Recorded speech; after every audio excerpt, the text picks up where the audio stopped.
Palesa type semi-ordinary pinturado naman po ang kinumpleto natin today. Siya nga po pala, magandang gabi po sa inyo lahat mga bossing ko. Kamusta po kayo?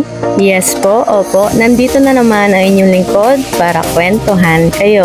Bago yan, shoutout po kina ma'am and kina bossing na from Swal. According po sa kanila ay magbayaw po sila and nag-order po sila sa atin ng 2 sidecar units. Kakapanood daw sa atin kahit walang motor si sir ay nag-order siya ng sidecar sa atin. Then si bossing naman po na isa ay may sidecar na po siya kaso biglang papalitan daw po dahil kakapanood nga nila sa atin. Ngayon pa man, maraming salamat po sa inyo mga bossing. God bless po.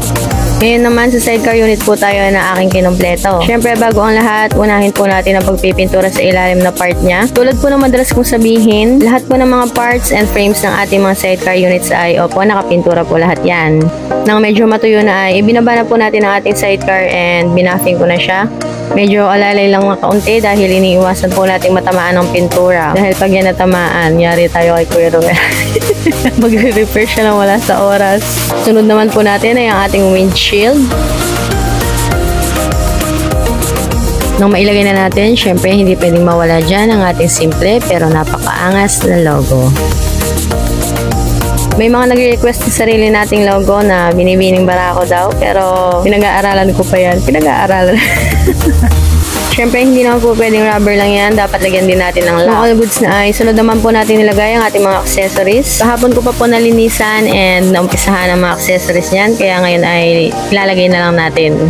By the way, ang Marvin Sidecar Shop po ay located sa Suconi, Salasa, Bugalyon, Pangasinan at Marvin Sidecar Shop po sa Google Maps. We offer made to order sidecar units po and wala po tayong swap, wala din po tayong installment or hulugan.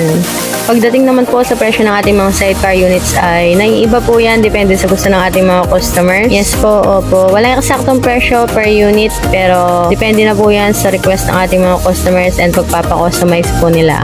Kung freebies naman po ang pag-uusapan, matics na po yan. Marami tayong freebies na binibigay. Request pala nung nakaraan ni na ma'am na kung pwedeng L siya sa likod. Kaso hindi po nakayanan dahil na-layoutan na pala nung nakaraan ni Kuya Noel. Straight lang po ang nailagay natin kung sakali ilalagay natin ng L dun sa may upuan niya sa upholstery. Ako ang bahala at didiskartihan natin yan. Sidecar update po tayo. Kasalukuyan pa rin pong ginagawa ang mga sidecar units. Kung kaya't maraming salamat po sa matyagang pag-aantay. God bless po.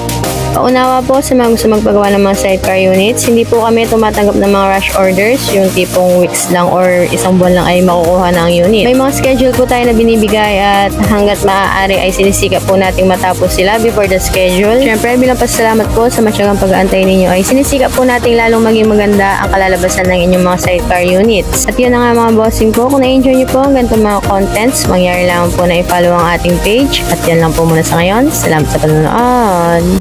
Sa Marvin Sidecar, tunay kang VIP.